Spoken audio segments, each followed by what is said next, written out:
Assalamualaikum warahmatullahi wabarakatuh. Hello gengs, welcome back to my channel. Masih bersama Dinda Pinky Official. Konten ambiar di Hoba asik. So kali ini Dinda mau up 5 kisah ya. Rezeki tidak akan pernah sembunyi jika kamu melakukan hal ini. Melakukan apa tuh? So sebelum kalian nonton videonya bisa nih di like, comment, share, subscribe. Dan jangan lupa ya dinyalain loncengnya ting-ting biar Dinda lebih semangat dalam make videonya dan kalian gak ketinggalan video selanjutnya. Oke, tanpa berlama-lama lagi, yuk langsung aja cus gasken cekidot. Yeay. Kali ini kontennya apa ya? Beda ya dengan kemarin-kemarin ya. Ini agak keluar sih ya dari tema, maksudnya, tapi juga bukan tema juga. Soalnya kan emang kontennya Dinda itu ambiar gitu. Dan Dinda juga ucapkan alhamdulillah, makasih untuk kalian. Maaf kalau kemarin Dinda nggak up video ya. Emang sih mempengaruhi banget kalau misalkan kita tidak up gitu. Cuma ya udah qadarullah ya. Segimana bisanya aja. Ini Dinda ngasih sedikit bukan mawasan juga ya, bukan kultum ya, emangnya memang dede, emangnya ustazah ya kan, ngasih berbagi soal kebaikan lagi, karena berbagi itu tidak selamanya soal harta dan uang ya. Berbagi bisa dengan senyum dan ilmu. Nih Dinda mau kasih tahu ke kalian 5 kisah yang menjadi bukti bahwa rezeki tak akan bersembunyi jika kamu terus mencari. Oke, dalam banyak hal kita menuntut balasan instan atas segala kerja keras yang kita kerahkan. Seolah kesuksesan adalah barang di minimarket yang bisa langsung dimiliki dengan mengambilnya dari rak dan merogoh jumlah uang. Padahal ada alasannya mengapa semua orang sukses menyimpan cerita kegagalan. Anggaplah rezeki sebagai kucing Persia. Tahu nggak kucing Persia? Kalau kalian cat lovers pasti tahu dong ya kan, yang hobi main peta umpet denganmu pemiliknya. Walau ia pandai sembunyi, kamu pasti menemukannya asal tak berhenti mencari. Toh pada akhirnya ia milikmu juga. Yang wajib kamu lakukan hanyalah berdoa dan berusaha. 5 pengusaha sukses di bawah ini juga pernah dihadapkan pada keadaan yang nyaris membuat mereka lupa bahwa rezeki tak akan terus bersembunyi. Namun mereka menolak berhenti hingga akhirnya menemukan apa yang selama ini mereka cari. Intinya walaupun kita gagal, walaupun kita belum sukses, walaupun masih banyak ujian-ujian yang menerpa, menyelimuti kehidupan kita tetap harus benar-benar berusaha dan terus mencari. Dan satu yang harus kalian ingat, jangan lupa berdoa ya gengs, karena doa itu adalah segala-galanya. 1. Lebih baik jadi pemulung daripada sampah masyarakat. Dari pekerjaan itu, Rizky mampu merintis bisnis gantungan kunci yang memikat. Apa sih kak? Lebih baik jadi pemulung daripada sampah masyarakat? Ya maksudnya lebih baik kita itu jadi yang pemulung, jadi yang biasa-biasa aja gitu loh, daripada kita merugikan orang lain, kayak gitulah istilahnya. Sampah kayak gimana sih? Sampah ya dibuang. bukan banget sampah ya yang nggak berguna gitu loh bagi masyarakat. Paham kan? Apa nggak perlu dijelaskan lagi ya kan? Rizky Auliadi adalah otak di balik gantungan kunci Haji Lulung anti begal yang laris manis beberapa waktu lalu. Kenal nggak sama itu yang lagi viral ya kan? Kalau kalian tahu pasti kalian menyimak beritanya pasti tahulah. Emang Dindra nggak terlalu ini membaca berita-berita gitu, nggak, terus nggak selalu ikutin yang trending tahu gitu, enggak juga, cuma ya sedikit-sedikit lah kayak gitu. Karya kreatif ini adalah produk every souvenir dan craft. Tahu kan souvenir, pasti tahu souvenir ya, kayak manik-manik gitu, kalung, souvenir pernikahan kayak gitu-gitu. Dan craft itu yang dibuat dari kain-kain flanel itu loh ya gengs, yang bentuknya cakep, cantik, beauty banget ya kan. Bisa dibuat kayak lampu tidur, bukan lampu tidur juga sih, apa ya, gantungan di pintu kayak gitu. Terus bantal mungkin, terus hiasan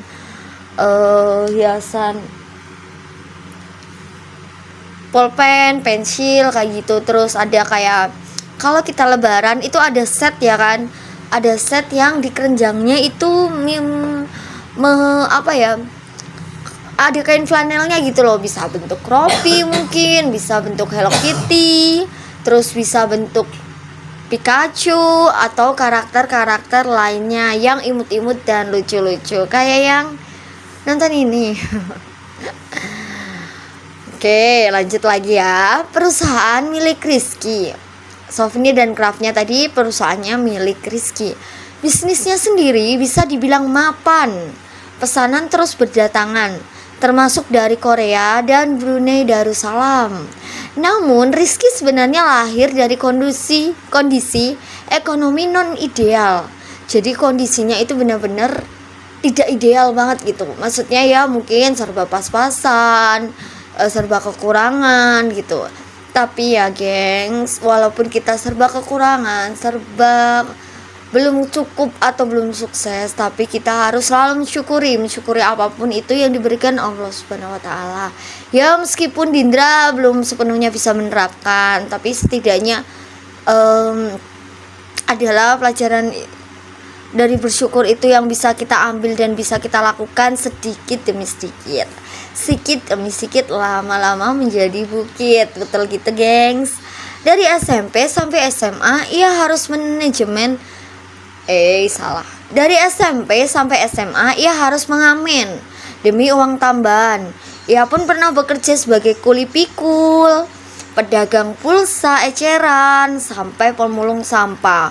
Wow, bukan main ya kan, usahanya bener-bener ulet giat dan nggak mudah menyerah gitu. Pokoknya orang itu kalau ulet, gimana pun kalau dia itu ulet, mau dia itu nggak pinter banget, itu pasti bisa lah dapat tambahan-tambahan, bisa menghasilkan sesuatu yang sepertinya orang lain itu tidak menyangka, seperti itu ya. Pedagang pulsa eceran dari mengamen ya kan, kuli pikul pernah, pedagang pulsa eceran, tahu kan pulsa, dia mungkin keliling-keliling gitu, atau pulsa eceran tuh semacam ya pulsa kayak gitu-gitu. Sampai pemulung sampah aja dilakuin loh. Padahal itu menurutnya yang kadang orang itu merasa malu, tapi itu apa ya, pekerjaan itu jauh lebih baik daripada kita harus mencuri, meminta dan lain-lain sebagainya ya gengs. Tapi tak ada yang sanggup menutupi biaya hidup tuturnya. Rizky sempat depresi karena tak ada perusahaan yang mau mengambilnya jadi karyawan. Dia itu awalnya sempat depresi banget gitu ya, karena tidak ada perusahaan satupun yang mau mengambil dia untuk dijadikan karyawannya gitu gengs. Titik baliknya muncul ketika sang sepupu datang ke rumah membawakan buku cara membuat hiasan dari clay. Saya latihan selama sebulan, bukan main ya kan. Habis dikasih hiasan dari clay itu, dia belajar dan terus belajar selama sebulan. Setelah hasilnya dilempar ke pasaran, ternyata banyak yang suka, tuturnya. Rizky yang pernah harus berjuang demi sepiring nasi ayam, sekarang sudah bisa menghidupi 6 karyawan full time. Oh ya, jadi Dinda juga pernah punya cerita juga ya. Dulu itu juga Dinda juga apa ya, orangnya itu pokoknya seneng adol-adol loh, jiwa adol-adolnya bergejolak dulu. Waktu pas kecil belum nikah, tapi menikah pun juga pernah jualan all shop sempat, dan akhirnya jatuh ya kan. Jadi itu alhamdulillah ini tuh ditiru sama anakku yang ke satu, yaitu kakak Ditra ya kan. Dia itu kalau setiap kayak habis sekolah gitu selalu cerita gitu gengs, "Ma tadi itu aku jualan ini loh ma, laku gini." Terus teman-temanku pada mau kayak gitu-gitu. Jadi kayak apa ya, kayak ya ditiru gitu. Dia kayak jualan stakbilo, jualan apa yang bisa dijual gitu. Terus dia alhamdulillah juga berhasil menabung gitu. Alhamdulillahnya sih gengs. Walaupun aduh, kalau cerita tentang anak mesti melo banget ya sumpah. Ya pokoknya dia itu setiap harinya itu nabung dan terus nabung, dan alhamdulillah hasilnya juga kena dirasakan gitu. Kalau kita sebut nominalnya ya gengs, tentunya kalau di usia Dindra yang dulu itu jauh lebih pinter, cerdas kakak gitu. Soalnya dia itu setiap hari nabung, terus nggak tahu juga dari mana, mungkin ya dari Ami, mungkin dari opanya. Makasih ya untuk itu semua. Terus dan jiwa jualannya itu Dindra juga nggak mengharapkan, soalnya kan nggak tak tuntut gitu loh untuk berjualan gitu, apalagi di sekolahan sama teman-temannya gitu. Yang Dinda pengen kan apa ya, anak-anak bisa sekolah layak gitu, terus nggak perlu lah jualan kayak gitu, soalnya masa-masanya belajar gitu kan. Tapi kayaknya dia ada kemauannya sendiri gitu, jadi Dinda juga nggak bisa memaksakan dong jadi orang tua. Ya udah, yang penting baik untuk kakak Ditra, Dede Andra itu ya monggo gitu. Ini juga diturun sama adiknya waktu jualan kayak kertas gitu loh geng. Jadi dia kayak buat kertas apa gitu, terus nggak tahu ya untuk bagus dan enggaknya relatif ya geng. Soalnya ya namanya anak-anak ya kan, pasti ya kayak gitulah gitu. Dan alhamdulillah sih mereka punya teman-teman di sekelilingnya yang baik, yang menghargai usaha-usaha dan karya-karya dari anak-anak gitu. Jadi ya makasih banyak ya untuk apa ya teman-temannya, untuk yang udah beli ya, semoga ya laris manis. Tapi Dinda tidak menyarankan untuk berjualan karena usianya yang masih kecil gitu ya geng. Kasihan gitu kalau misalkan harus berjualan kayak gitu. Mungkin ya bukan untuk mencari uang kali ya, apa ya, kalau dia bilang tuh buat bantuin mama ayah gitu, bantuin Ami opa gitu, cuma nggak disarankan untuk itu sih. Pokoknya ya doa terbaik, semoga sukses untuk anak-anakku, untuk kalian semua. 2. Selalu ada bagian dari kisah sukses yang justru bercerita tentang kegagalan. Bukan manusia namanya jika tak pernah keok setelah berjuang. Jadi apa ya, di balik sukses itu pasti ada cerita-cerita tentang kegagalan, entah itu gagal apa gitu. Yang dulunya, yang sekarang tuh punya apa, udah sukses di apa ya, punya ini, punya itu, punya nggak tahu apanya gitu, punya segalanya gitu. Itu juga dari mereka merintis dari nol sampai sukses gitu ya. Dan mereka juga apa ya, ini nggak henti-hentinya berusaha gitu gengs.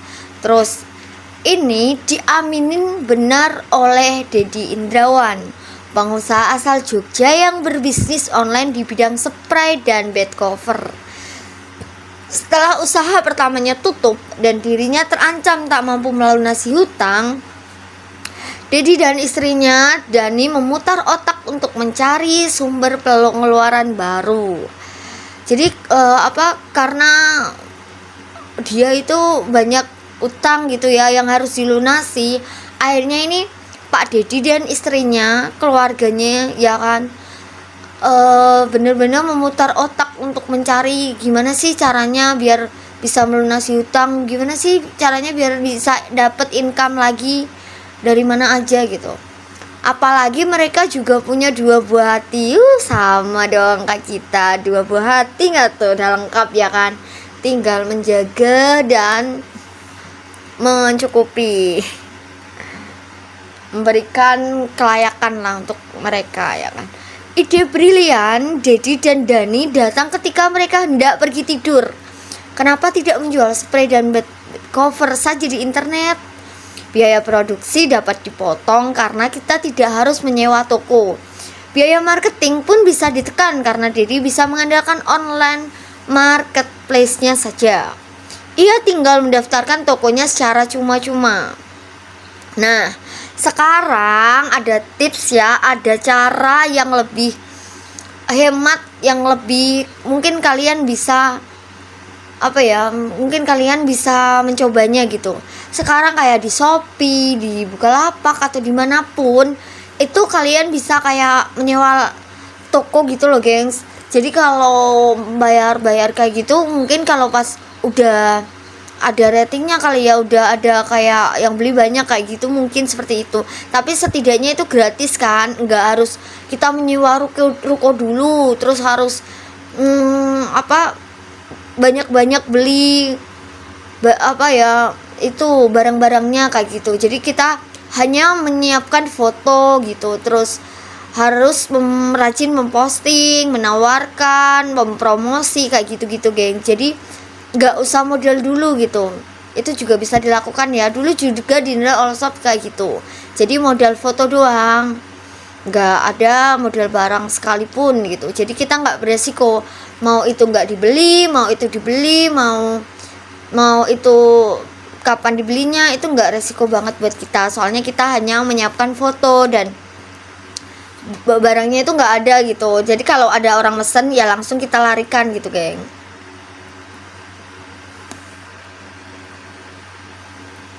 Dengan bantuan internet, Dedi yang tadinya hanya membuka usaha lokal di Yogyakarta kini bisa menjangkau pelanggan dari seluruh Nusantara.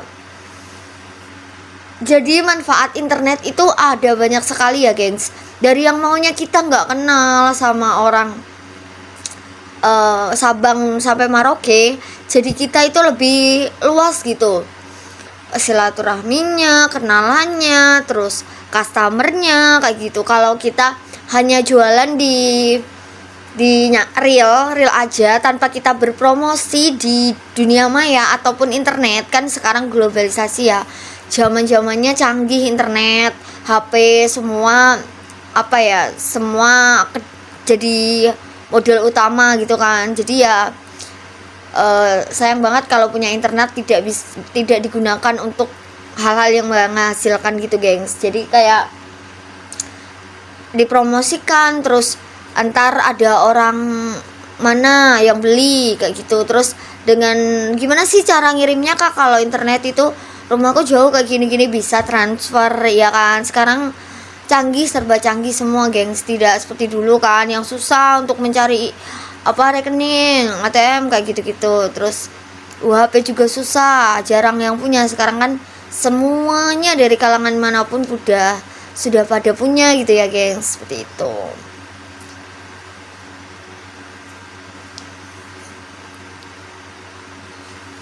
Terus ini tak ada rasa sesal karena pernah meninggalkan hidup sebagai karyawan bank. Jadi sebelumnya membuka usaha spray dan bed cover, dia adalah karyawan bank. Wow banget ya sebenarnya. Tapi ya pekerjaan itu adalah pilihan gitu. Kalau kita nyaman, kalau kita ada yang lebih baik lagi, kenapa tidak melakukan itu gitu. Kalau ada batu loncatan yang lebih gitu, kenapa tidak mencoba untuk move on ke situ gitu kan. Jadi kalau misalkan iya sih di sini gajinya enak, emang kayak gini, terus pasti dapat pasti dapat kayak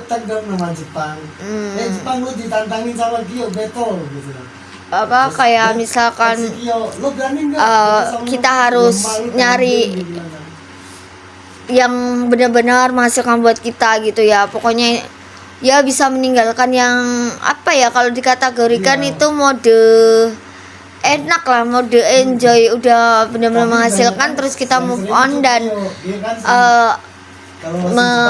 merintis dari awal lagi gitu. Pasti susah ya gengs, tapi ya gimana, asal kita mau mencoba, Allah akan membuka jalan dan akan mempermudahnya ya. atas izin Allah lah ya. Terus satu lagi bukti bahwa rezeki tak akan terus sembunyi. Ia akan muncul jika kita gigih mencari, iya nggak tuh? Rezeki nggak akan kok geng sembunyi kemana-mana kalau kita terus gigih mencarinya. Apalagi bangun pagi itu udah utama dan otomatis ya. Karena ada yang bilang kalau kita kalau ada ayam berkokok gitu, ayam berkokok tapi kita masih tidur tuh, rezeki akan sempit, rezeki akan sulit gitu ya gengs. Dan itu kemarin juga dilakukan Dindra waktu ini. Bismillah ya, semoga bisa semoga bisa memberikan, bisa menciptakan hidup yang lebih teratur lagi dari sebelum-sebelumnya gitu ya gengs. Oke, 3, di masa awal perjuangan banyak orang yang akan meremehkan pastinya ya kan. Di masa awal perjuangan itu nggak ada orang yang akan menyanjung-nyanjung kita, membanggakan kita, atau bahkan menyukai kita dulu gitu. Mesti alah diremehkan. Alah masa iya bisa lu kayak gini, masa lu mampu kayak gini, kayak gitu. Walaupun kita diremehkan ya, tapi fokus geng. Fokus sama tujuan awal kita gitu. Kita di sini untuk apa gitu? Kita ingin merintis masa depan yang lebih baik. Kita ingin berhasil di usaha kita yang lebih baik lagi gitu. Kita ingin merubah hidup kita menjadi lebih baik kayak gitu-gitu ya gengs. Jadi misalkan kalian diremehkan itu, alah anggap aja alah anjing menggonggong kafilah berlalu gitu. Bodo amat kayak gitu-gitulah. EGP gitulah. Emang gue pikirin. Kuncinya adalah terus berjalan saat kamu disarankan mencari jalur yang lebih aman. Jadi kuncinya kamu itu harus tetap berjalan walaupun disarankan mencari jalur yang lebih aman, ya kan?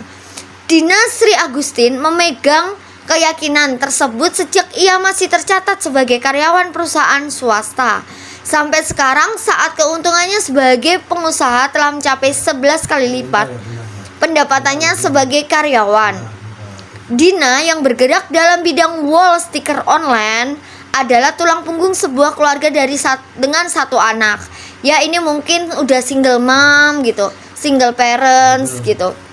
Terus ini tuh dia bekerja di wall sticker online gitu. Nah ini mandiri banget ya kan mbaknya, ya mama cantik satu ini. Bukan lagi, semangat ya. Saya masih ingat dulu orang di lingkungan saya banyak sekali yang meragukan keputusan saya keluar dari perusahaan. Ia pun pernah kemalingan motor, satu-satunya kendaraan yang ia punya membawa barang dagangan.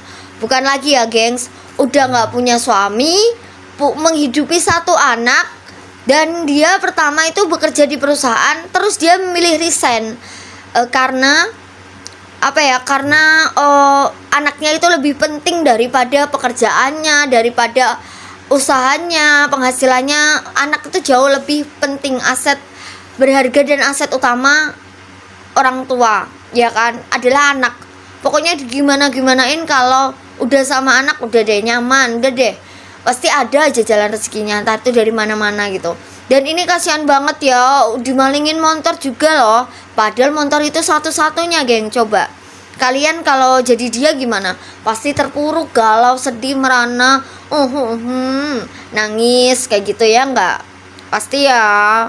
Tapi nangis kayak anak kecil aja ya enggak. Mestinya kan galau, sedih, gelisah, semuanya ada lah, bercampur jadi satu gitu. Tapi kita nggak boleh terpuruk dalam kesedihan, terpurukan terlalu lama ya gengs, nggak baik, juga bisa merusak mental kita. Serahin semua aja kepada Allah Subhanahu wa Ta'ala. Dia mampu memberikan jalan yang terbaik, dia mampu mempermudah kita untuk mencari rezeki yang lebih dari yang kita dari yang hilang gitu.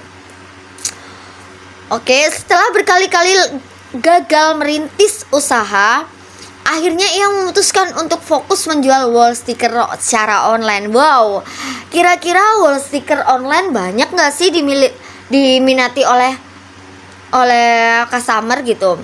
Jangan mikir gitu ya gengs. semuanya yang kita kerjakan, semua yang kita jual itu sebenarnya bermanfaat bagi semua orang. Kalau kita kalau kita memikir-mikir, nanti ini nggak laku, nanti ini nggak bisa sukses, nanti ini nggak bisa ini, nggak bakal maju, gengs. Oke, kita pokoknya kita jalan, kita usaha, kita berdoa, bismillah aja lah. Insya Allah Allah akan mempermudah itu semua gitu.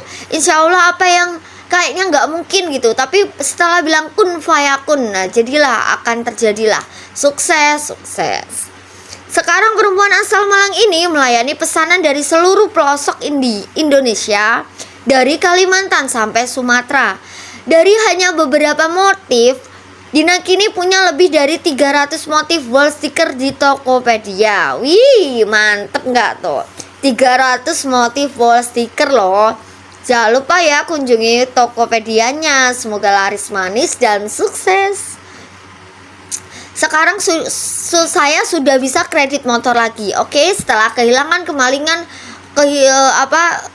motor yang itu ya kan, digantikan Allah Subhanahu wa taala dengan yang lebih baik lagi. Nih contohnya dia bisa mengkredit motor lagi. Bahkan kredit mobil. Wow, istimewa banget kan? Dia kehilangan motornya tapi dia bisa mendapatkan sesuatu yang lebih dari itu karena usahanya. Bisa mendapatkan mobil loh. Bukan cuma motor lagi yang dikredit, mobil, gengs, tuh kan. Makanya kita bismillah aja, berusaha dan berdoa. Katanya yang dulu selalu meragukannya, sekarang harus tutup mulut dan menyaksikan kesuksesan Dina. Tuh, hati-hati ya sama orang-orang yang suka meremehkan orang lain. Padahal diri kita itu belum mampu seperti itu, tapi kita karena iri, jadi karena iri membuat kita itu buta lah segalanya, sampai orang-orang itu diremehkan. Alah aku bisa, kamu enggak, kayak gitu-gitu. Jangan kayak gitu, iri yo disaingi. Maksudnya iri itu harus dibuktikan gitu loh. Kamu itu jangan iri, tapi mendoakan yang lebih baik, dan semoga kesuksesannya itu bisa menular ke kita, bisa menular gitu. Berdoalah seperti itu, jangan meremehkan orang-orang yang kerjanya itu di bawah kita, atau mungkin orang-orang yang kurang dari kita itu jangan diremehkan ya. Sekali kamu meremehkan, ingat ya gengs, mulutmu harimaumu. Jika kamu berbicara itu harus itu harus bisa dikontrol gitu, karena ucapan adalah doa ya geng. Jangan sampai kalian meremehkan orang, dan ntar kalian kalau diremehkan juga sakit hati. Kalau gak ingin kowe gak pengen dipentong, aja mentong wong kayak ngono. Kalau nggak pengen disakiti, ojo nyakiti orang kayak gitu. Emang sih terkesan jarkoni yo, iso ngajari gak iso nglakoni. Emang setiap manusia, setiap insan itu ya seperti itu gitu.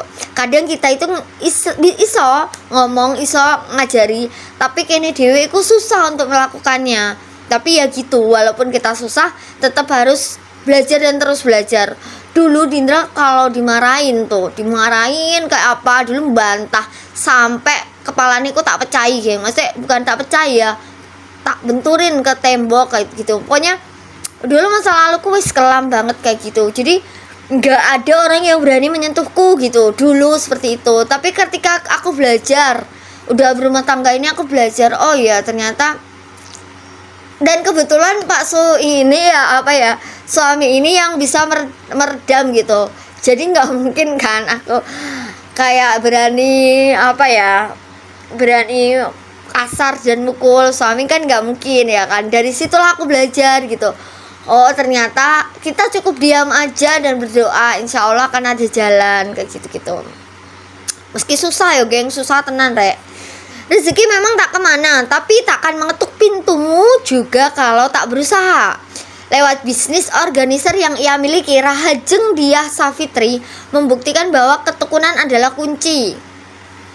Oke, jadi rezeki itu tidak kemana-mana ya gengs, tapi tak akan mengetuk pintumu juga kalau kamu tak berusaha. Jadi gini, emang rezeki itu gak kemana, tapi kalau kamu gak berusaha, kalau kamu tidak berjalan, kalau kamu tidak melakukan gitu, Kalau kamu tidak melakukan, ya gimana bisa?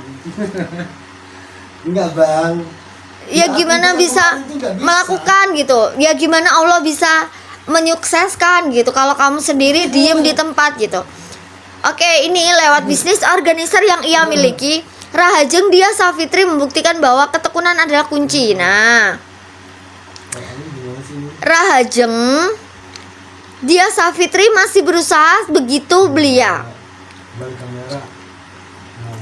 21 tahun ketika bisnis organizer yang dimilikinya berkembang pesat hingga mengharuskan mahasiswa ini mempekerjakan 8 orang karyawan untuk menyanggupi produksi.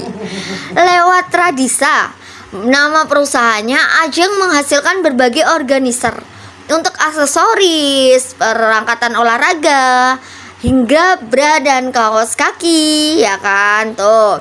Saat pertama kali memulai usahanya, modal Ajeng tidak banyak, hanya sekian juta ditambah dengan kenekatan, loh kan? Modalnya itu nggak banyak loh, geng, setengah juta aja, tapi tekadnya benar-benar kuat dan bulat.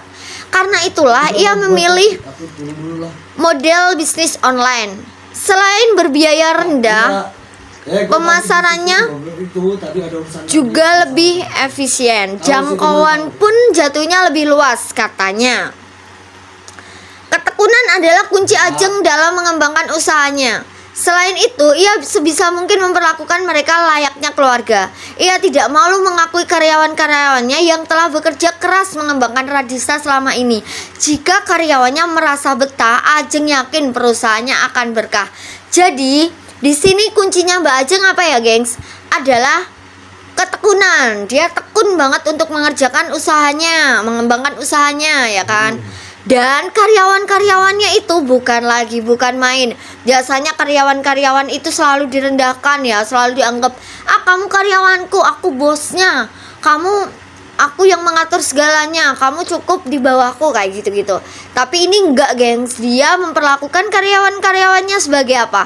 Sebagai keluarganya. Jadi enggak ada namanya karyawan, adanya di sini adalah keluargaku semua. Karena tanpa karyawan-karyawan, tanpa keluargaku ini, usahaku nggak akan berjalan dengan lancar, nggak akan sukses, nggak akan berkembang, dan tidak akan berkah, kayak gitu-gitu ya, geng. Jadi kalian itu kalau punya karyawan, wajibnya jangan sampai membanding-bandingkan. Walaupun kamu bosnya sekalipun, walaupun kamu tinggi derajatmu sekalipun, di bawah karyawan-karyawanmu, jangan sampai kamu memperlakukan yang tidak adil atau semena-mena gitu. Jangan sampai ya. Dinda juga belajar itu sih. Dulu juga punya kan dropshipper, terus Dinda itu nggak upload, tapi mereka yang upload, terus mereka yang bekerja, maksudnya Dinda yang terima uangnya aja. Jadi mereka itu yang bekerja mengpromosikan, terus kalau ada yang beli gitu langsung dikabarin ke Dinda yang ngoper, terus kita bagi hasil kayak gitu-gitu. Dulu pernah menjadi seperti itu, dan ternyata Allah memiliki lain gitu, memiliki jalan yang lain mungkin. Kamu tak layak dibilang gagal hanya karena rezeki yang tak juga datang. Anggaplah dirimu gagal jika memilih berhenti mengais peluang. Jadi gak layak ya bilang gagal. Aku gagal nih, kayak tadi itu Dinda juga salah ya. Dinda salah banget. Pernah kan bilang aku gagal dalam all shop gitu. Sebenarnya itu bukan gagal, tapi mungkin belum dikasih berhasil kayak gitu-gitu ya. Kalau gagal tuh jangan sampai bilang gagal ya, gengs, karena ya itu tadi ucapan adalah doa ya. Jangan sampai bilang gagal, mungkin belum kayak gitu-gitu. Jangan sampai menganggap dirimu gagal jika memilih berhenti ngais-ngais peluang. Gagal itu kalau kamu berhenti stuck, diem, mengais-ngais peluang gini. Kayak gini, kamu konten YouTuber ya kan, tapi terus kamu nggak ada yang nge-view, nggak ada, kecuali sakit dan ada apa gitu, baru kamu bisa untuk tidak menongol lah di media kayak gitu. Tapi kalau kamu konten kreator, usahakan ya membalas membuat konten, dan dia juga pukulan terbesar banget saat membalas komen ya. Tapi insya Allah setiap pagi ntar Selalu tak balas ya, setiap pagi rutin tak balas semuanya yang komen. Entah itu tak balas, entah itu tak kunjungin ke channel-channel kalian, pokoknya ada ntar itu ya. Prinsip ini juga tercermin dalam kegesitan Abdul Rohim yang menggawangi perusahaan sweater dan sepatu khusus pria muda dalam menggeluti bisnisnya. Nah, ini Bang Abdul Rohim telah menggawangi perusahaan sweater dan sepatu loh ya, khusus pria muda. Wih, mantep. Mantan guru SMA dan bimbingan belajar di Bandung ini berani menjungkir balikan hidupnya 180 derajat dengan banting setir menjadi pengusaha. Jadi dari guru SMA dan bimbingan belajar di Bandung, dia rela move on, dia rela kehilangan itu semua demi merintis usaha dari nol lagi, yaitu dengan mendirikan perusahaan sweater, gengs. Tuh lihat. Padahal umurnya masih muda dan bidang garmen yang digelutinya pun bukan bisnis yang beresiko kecil. Itu resikonya besar banget ya, geng, jika gagal atau belum tercapai. Tapi ya dia ini semangatnya, doanya, usahanya itu keras banget, tekadnya tinggi, dan Allah memudahkan itu dan akhirnya sukses tuh. Jangan pernah meremehkan ya. Namun resiko tinggi itu tak sampai membahayakan karena Abdul Rohim cerdik mengambil peluang. Tahu bahwa pasar pria punya lebih banyak peminat, ia memfokuskan produksi pada pakaian pria saja. Setelah 4 tahun bisnisnya pun berkembang dan kini ia melayani pesanan hingga jauh keluar kota Bandung. Semua ini karena Abdul Rahman punya satu kunci. Ia tidak berhenti mencari rezeki, bahkan di saat hidup berkata cukup. Jadi jangan pernah berhenti mencari rezeki, walaupun kamu kaya, walaupun kamu cukup, walaupun kamu sudah tidak membutuhkan uang lagi. Maksudnya kayak gitu-gitulah istilahnya basa kasare. Walaupun wis sugih semugih kalau ngono ki aja sampai gak mencari rezeki ya. Rezeki harus tetap selalu dicari dimanapun itu setiap harinya. Untuk menjadi sukses, kamu tak perlu izin siapa-siapa. Yang kamu butuhkan hanya bekerja dan tekad baja. Kita semua akan dihadapkan pada satu titik di mana kesuksesan tampak begitu jauh, seolah takkan terengkuh. Namun 5 cerita di atas sekali lagi menjadi bukti. Rezeki hanya ada bagi mereka yang senantiasa mencarinya. Kesuksesan takkan sembunyi kalau kamu terus mencari. Jadi masih berpikir untuk berhenti? Ayo. Kesuksesan takkan sembunyi kalau kamu terus mencari. Masih berpikir untuk berhenti? Yakin? Jangan ya, geng. Jangan sampai kamu berhenti dan mencari dan berdiam diri. Jangan sampai ya. Harus melakukan sesuatu yang kiranya bisa menyukseskan dirimu sendiri. Dan jangan lupa berdoa kepada Allah Subhanahu wa taala, karena itu adalah sumber kesuksesanmu. Dan orang tua itu dominan ya, geng. Maaf kalau untuk orang tua Dindra nggak bisa bercerita banyak dan tidak bisa dipublikasikan juga karena ini privasi. Makasih. Ini adalah orangnya ya, gengs. Rizky dengan gantungan haji lulungnya. Ini yang gantungan kunci ya kan. Pengusaha gantungan kunci yang jadi pemulung tuh. Terus ini adalah Dedi dan istrinya yang berusaha jadi pengusaha spray dan bed cover. Terus ini adalah yang diremehkan dan ternyata sukses ya kan. Tuh jangan sering meremehkan ya kalian. Dan kita semua pokoknya ya. Terus ini juga, ini ada YouTube-nya ya geng. Coba cari sendiri. Maaf kalau kurang lengkap informasinya. Dan ini adalah pengajar yang akhirnya jadi juragan sweater atau perusahaan sweater. Oke, alhamdulillah sekian dulu gengs video dari Dindra. Semoga kalian sehat selalu, lancar selalu rezekinya. Doa terbaik untuk kalian. Thanks for watching, geng. Stay permanen ya. Salam gotik, salam mutiara surga, salam cepu, salam salah. Assalamualaikum warahmatullahi wabarakatuh. Bye bye.